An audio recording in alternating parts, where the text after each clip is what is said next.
Ô Rochelinha, tem uns arruaceiros aqui fora e eu não achei minha pistola. Eu acho que uma das crianças levou pro colégio. Pega aquela garruncha que eu matei o do 8º marido. Isso, tá aí na gaveta de sapato. Isso.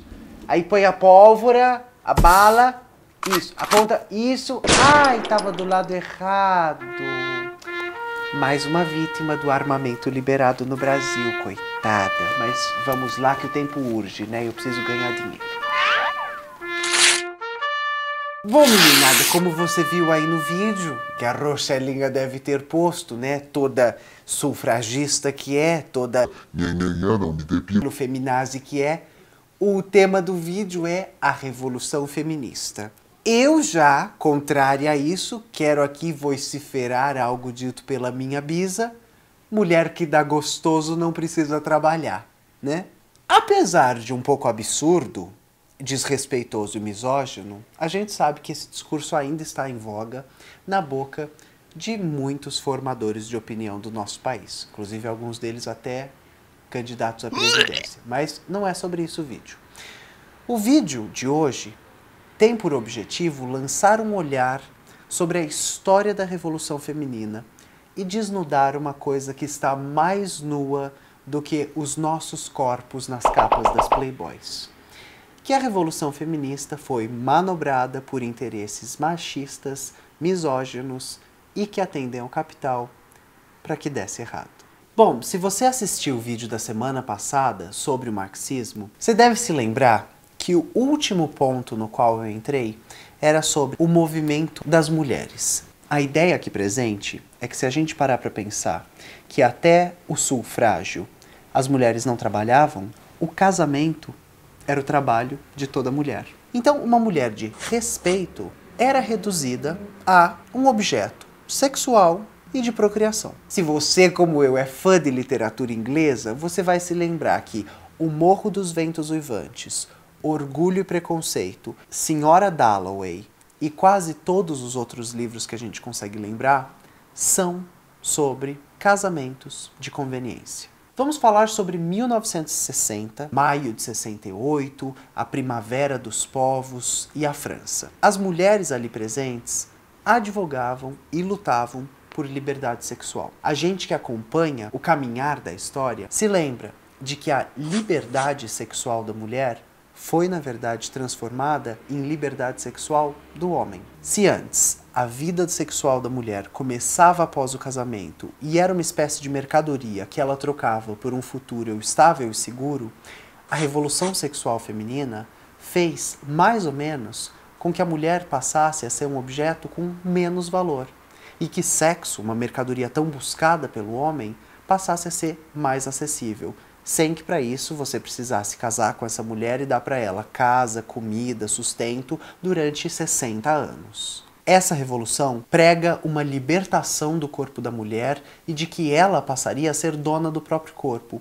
O engraçado é que se a gente acompanhar qualquer indústria cultural, peguemos aí o cinema norte-americano, a gente vai ver que o corpo da mulher não começou a pertencer a ela, mas começou a pertencer ao capital. A gente nunca vê homem de cueca em anúncio, mas mulher de calcinha e sutiã tem várias. E a gente dificilmente vê um homem nu num filme, e mulher tem várias. Engraçado que a liberdade sobre o corpo foi só pra mulher, né?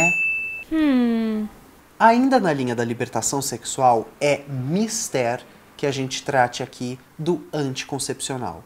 Quando a gente para pensar na libertação sexual, tão clamada e tão proferida como um dos tipos de revolução feminina, a gente precisa pensar que essa revolução foi feita enquanto o homem dominava a sociedade. Enquanto o mundo era feito por homens, para homens. E o anticoncepcional desenvolvido é feminino e não é masculino. Então a gente torna infértil um corpo que fica fértil durante um curtíssimo período do mês, ao invés de tornar infértil um corpo que está fértil o mês inteiro. Isso sem precisar tocar no ponto de que os efeitos colaterais do anticoncepcional da mulher, quando aplicados ao homem, porque tentaram, foram considerados intoleráveis. Outro ponto que diz respeito à liberdade feminina, mas não sexual, é que a revolução feminina, ao invés de trazer um igualamento de funções entre homens e mulheres trouxe para a mulher um acúmulo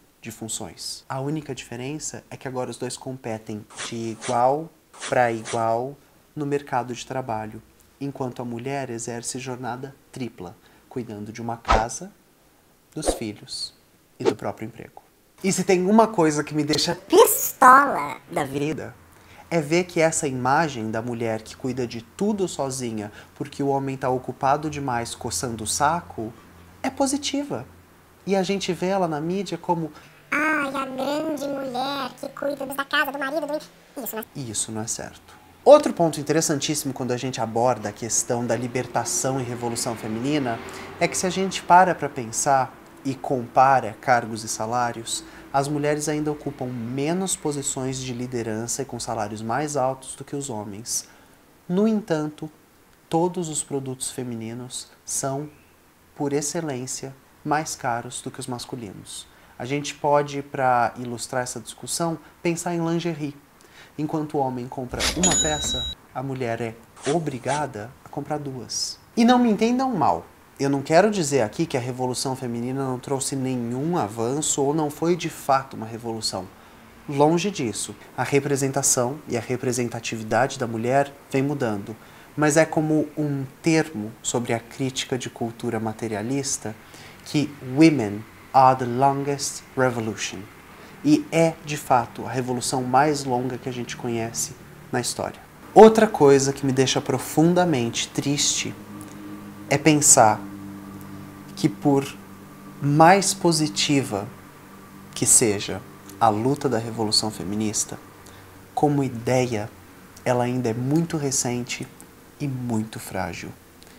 Eu acho que o exemplo mais grosseiro disso é imaginar que em 2018 a gente tem um candidato que diz a uma parlamentar: só não te estupro porque você não merece, vem que eu te dou outro, após empurrá-la, e saber que tantas e tantas mulheres no Brasil darão seus votos a alguém assim.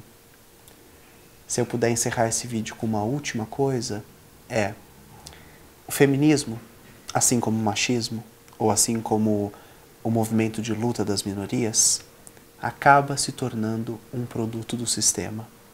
E nós, enquanto vozes desses movimentos, precisamos pensar: o que é preciso ser feito para que eu não seja manobrado em prol de interesses que não são meus? Eu agradeço e peço a vocês, mulheres, que, por favor, votem de forma consciente.